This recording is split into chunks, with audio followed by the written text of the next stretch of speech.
হ্যাঁ, আল্লাহু আকবার বল।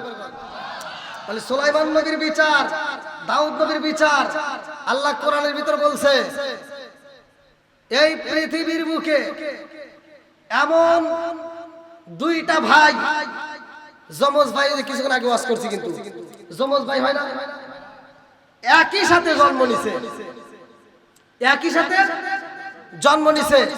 আল্লাহর কি লীলা খেলা! এক ভাইয়ের বয়স 100 বছর, আর এক ভাইয়ের বয়স 100 বছরের কম। এক ভাইয়ের বয়স 100 বছরের বেশি। এই কম বেশি করছে কে? জোরে কোন? জন্ম হয়েছে একই সাথে, একজনের বয়স 100 বছর বেশি, আর একজনের বয়স 100 বছর কম। বানাইছে কে? এটাও কোরআনুল কারীমের ভিতর আছে। আল্লাহু আকবার বল। তাহলে সবকিছুর মালিক কে? আরেকটু জোরে বলেন কে?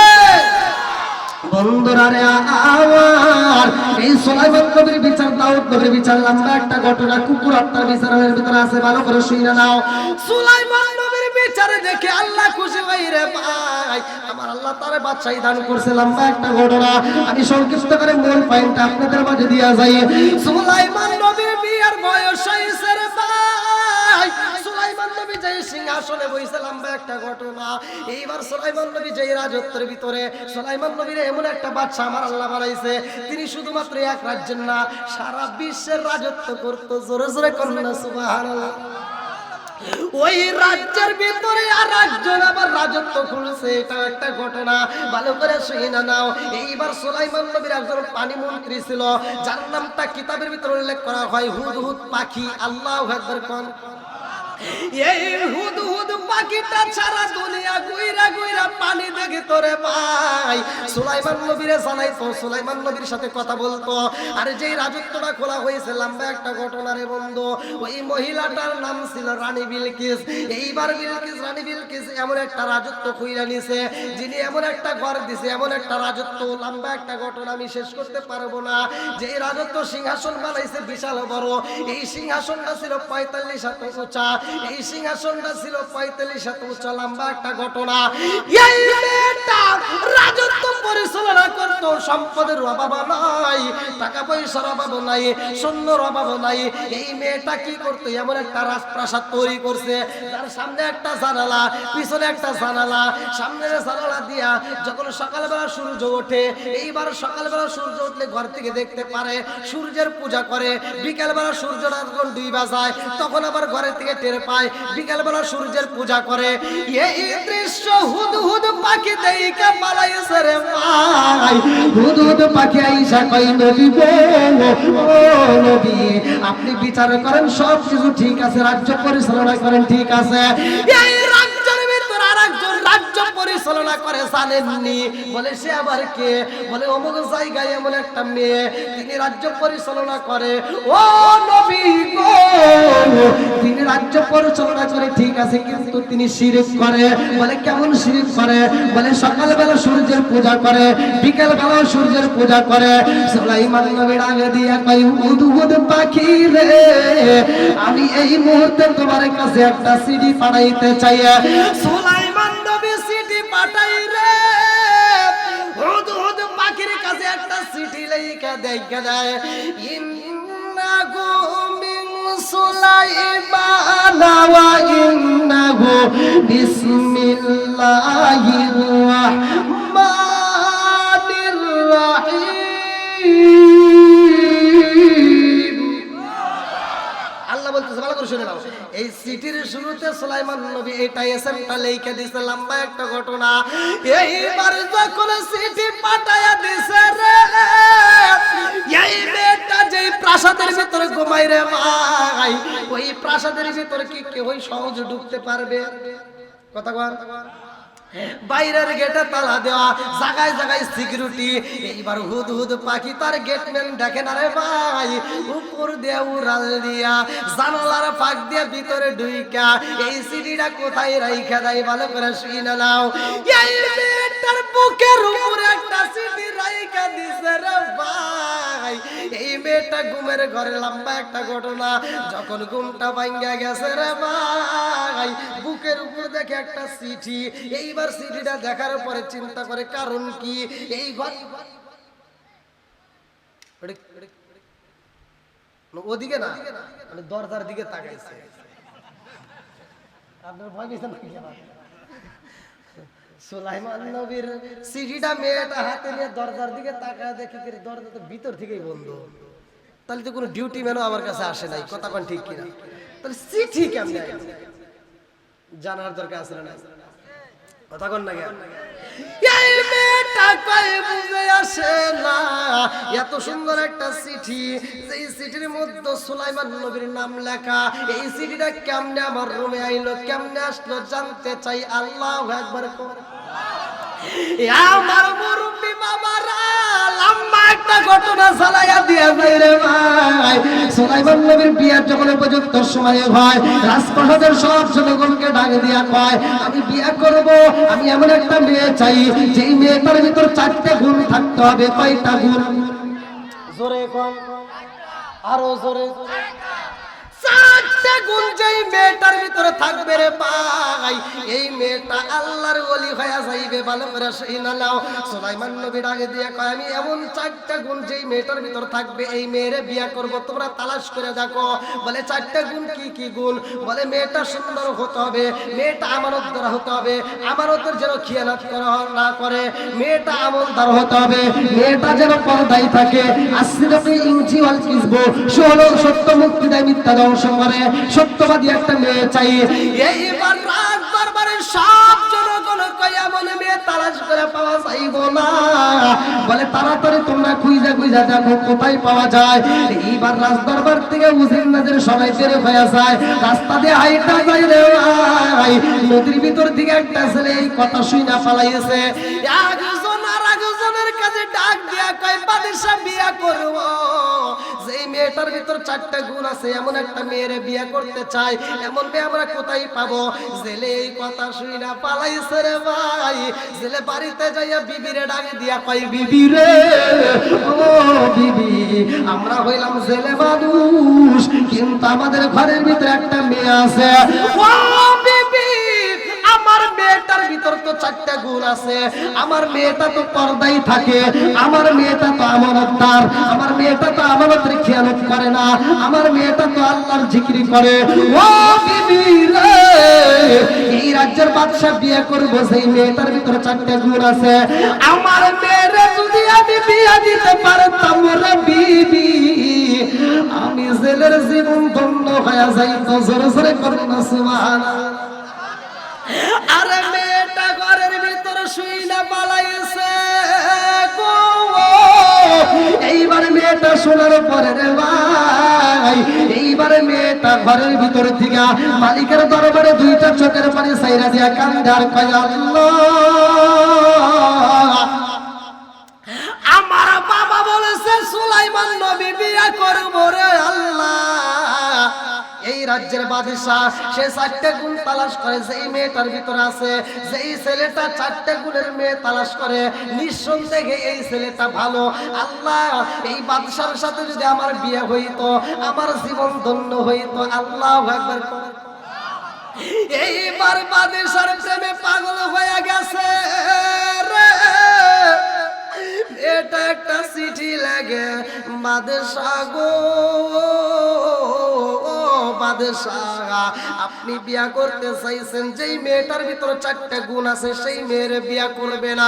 ও বাদশা, এমন গুণ আমার ভিতরে আছে, আমি আপনার বিয়া করতে চাই, আমার ঠিকানা হইল আমি অমুক জেলের মেয়ে। আল্লাহু আকবার। আরে চিঠি যখন পড়াইছে রে ভাই, বাদশার হাতে চিঠি পৌঁছাইয়া গেছে রে। বাদশা চিঠিটা খুলতেছে, এমন সময় আর একজন ডাক দিয়া কয়, বাদশা গো, ও বাদশা, একটা জেলের মেয়ে চিঠি পাঠাইছে, আর এই চিঠি আপনি খুলবেন, এটা তো ঠিক না। আসলে তো কথা ঠিক, জেলের মেয়ে চিঠি পাঠাইছে, এই চিঠি এইবার সিরা ফালাই দিছে। চিঠি যখন সিরা ফালাইছে, রাজত্ব দান করছে কে? জোরে কোন। কুলিল্লাহুম্মা মালিকাল মুলকি তুতিল মুলকা মান তাশাউ ওয়া তানজিউল মুলকা মিম্মান তাশাউ ওয়া তুইজ্জু মান তাশাউ ওয়া তুযিল্লু মান তাশাউ বিয়াদিকাল খায়র ইন্নাকা আলা কুল্লি শাইইন কাদির। আল্লাহু আকবার। রাজত্ব দান করে কে? আবার সিনেমা নেই কে? এই সকালবেলা ধনী বিকেলবেলা ফকির বানাই কে? রাজত্ব দান করছে, সিংহাসনে বসাইছে, বাদশাহী দান করছে, আবার বাদশাহী চেয়ার থেকে কান ধরে নামাইছে।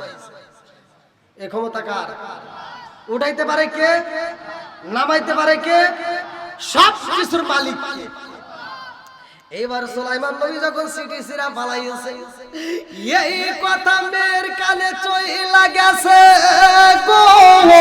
এই মেয়েটা দুইটা চোখের পানি ছাইরা দিয়া দুনিয়ায় কারো কাছে বিচার দেয় না, ভালো করে শুনে নাও।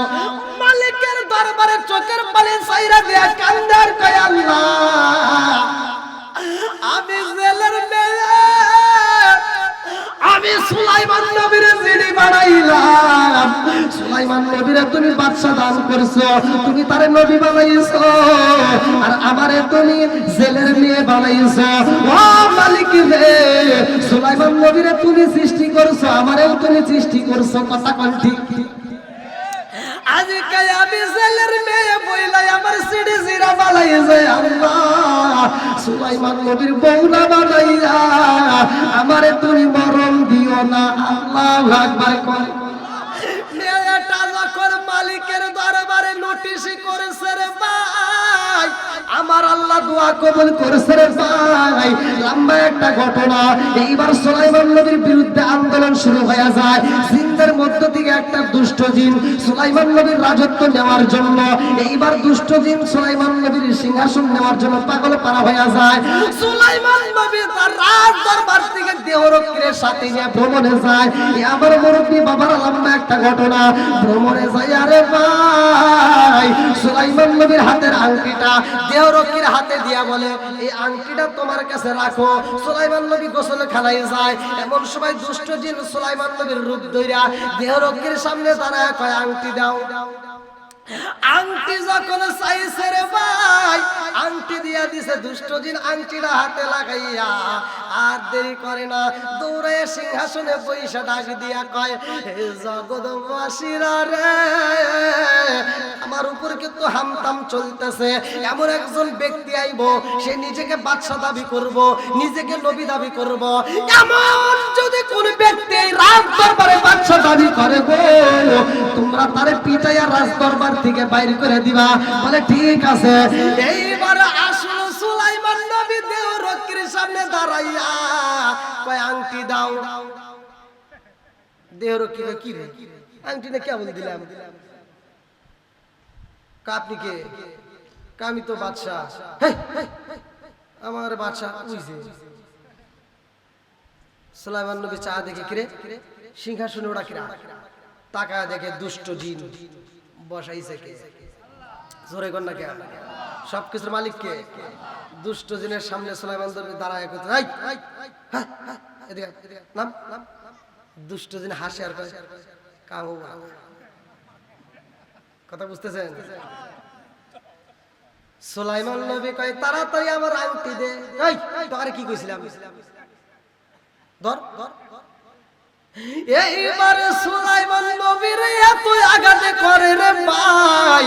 সুলাইমান নবী যার কাছেই বলে আমি বাদশা, সে সুলাইমান নবীর আঘাত করে। কারণ ওই যে বাদশা একজন বইসা রয়েছে, কথা বুঝতেছেন নি?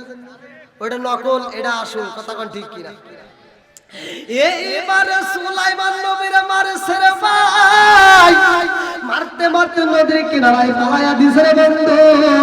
এইবার ছেলে যখন মাছ মারা পাড়ের দিকে যাইব, যাওয়ার সময় দেখে সুন্দর একটা ছেলে নদীর কিনারায় দেখা যায়। সুলাইমান নবীর এইবার দইরা বাড়িতে নিয়ে সেবা যত্ন করে সুস্থ করে তোলে। ছেলে ডাকে দিয়া কয়, বাবা রে, ও বাবা, কই যাইবা, কোথায় যাইবা? বলে আমার যাওয়ার মতো জায়গা নাই। কথা কোন ঠিক কিনা? আমি কি করিব, কোথায় যাব, কার ছায়ায় দাঁড়াই? প্রাণের নবীজি বিবলে রে, আর ভরসা নাই। দিনে দিনে সোনার দেহ পুইরা হইল সাই। দিনে দিনে সোনার দেহ পুইরা হইল সাই।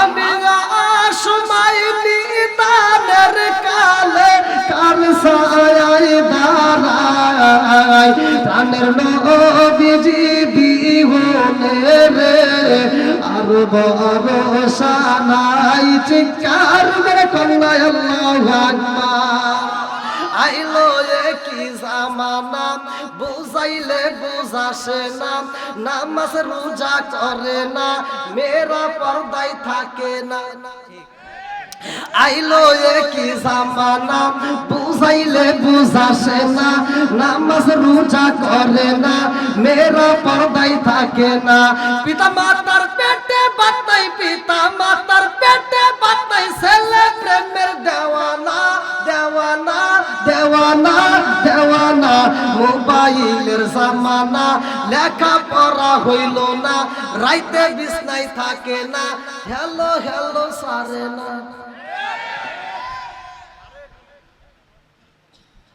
আরে তুমি উঠলি মনে করবো তোমারও মিস কল দিছে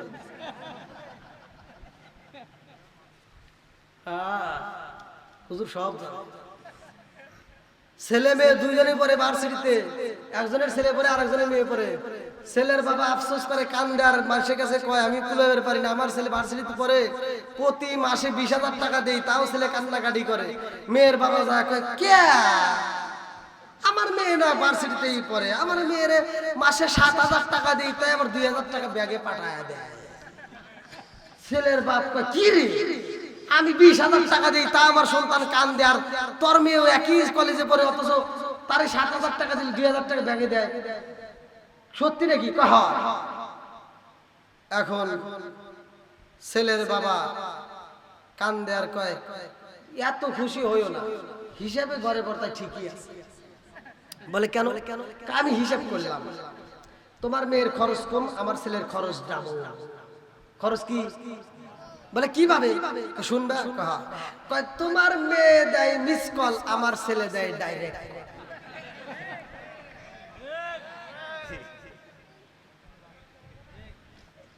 আছে না নাই আপনি কি আবার বোঝেন নাকি মোবাইল আছে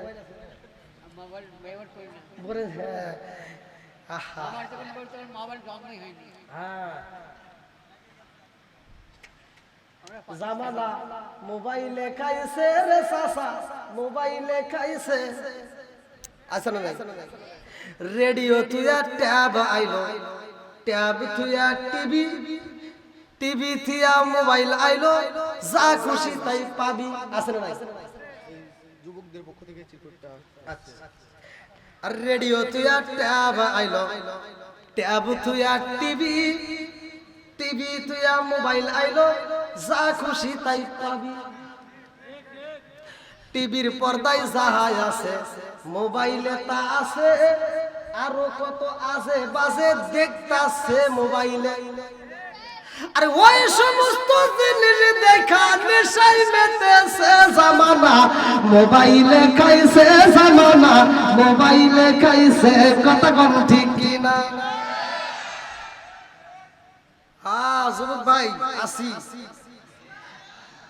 আসি আসি চলবে আজকে বলে দিয়ে যাবো যদি তোমাদের গার্জিয়ানরা এই বিষয় যদি কথা না বলে যদি বিয়ে না করায় আমারে ফোন দিবে বেজাল লাগা দিবে আল্লাহ আকবার বল চলবো নি না কষ্ট পাইতেছেন বন্ধুরা রে আমার লম্বা একটা ঘটনা এইবার এই যুবক ভাই এটা রাখলাম বলবো না অবশ্যই বলবো এই যে আলোচনা করতেছি এনি তো বিয়া টিয়া সব পাইছে হ্যাঁ যদি এদিক সেদিক নাই দেয় তারপরে ফোন দিও একটা লাইন করে দেবো বন্ধুরা রে আমার এইবারে সুলাইমান নবীর জন্য মেয়ে পাগল হয়ে মালিকের দরবারে দোয়া করেছে রে আমার নাটোর জেলাবাসীরা লম্বা একটা ঘটনা ভালো করে শুনে নাও এদিকে সুলাইমান নবী যখন সুস্থ হয়ে যায় বলে আমি কোথায় যাবো যাওয়ার মতো তো জায়গা নাই ছেলে ডাক দিয়া কয় বাবা রে ও বাবা আমার বাড়িতে যদি থাকতে পারো আমার সাথে নদীতে যায় মাছ মারতে হইব আমার সাথে যদি তুমি মাছ মারতে পারো রে বাবা আমি তোমাকে প্রতি মাসে মাসে বেতন দেব আল্লাহু আকবার সুলাইমান নবী দেখতেছে যাবার মতো জায়গায় নাই আর হেরে থেকে যদি মাছ টাছ মেরে খাইতাও তো এক ভালো নাকি বল এইবার মাছ মারা শুরু করে দিছে আল্লাহু আকবার ছিল কি এ কথা কই না ছিল কি আরো জোরে এখন কি এই ফকির কে জেলে এখন মাছ মারে কি মারে জোরে কোন না কে বানাইছে কে আরো জোরে কিছু পোলাবান আছে চালায় অটো ভাব নাই হেলিকপ্টারে আর কিছু যুবক পোলাবান আছে বাপের টাকা বাপের টাকায় মোটরসাইকেল কিনে পিকআপ যে এমন করে বাড়ায় রাস্তা দিয়ে আর পাগলামির কারণে চলা যায় না কথা কোন ঠিক কি ওরে বাবা ঈদের দিন থেকে শুরু করে দেখছেন কি কিভাবে মোটরসাইকেল চালাইছে মানে ও আমরা হেলিকপ্টার চালাইছে ও রাস্তায় বেরোয় মনে করে যে রাস্তার ভিতর আমি এক নাম্বার কুত্তা আছে না নাই রাগ করেন না ভাই যুবক ভাই তোমাদের পক্ষেই কিন্তু আমি যাব কারণ দেখবেন যেই ছেলেটা পিকআপে বাড়ি মারে এটা দেখবেন নাই পাপের টাকা নালে বাপের টাকা নাই পাপের নালে বাপের নাই শ্বশুর বাড়ির যৌতুক আর নালে নিজের বাপের কাছ থেকে কান্নাকাটি করে নিছে কথা কোন ঠিক কিনা ও নিজে সবটা ইনকাম করে কিনে নাই বাপের টাকার মোটরসাইকেল নিয়ে পিছনে একটা পাওয়ার ব্যাংক বসাইছে পাওয়ার ব্যাংক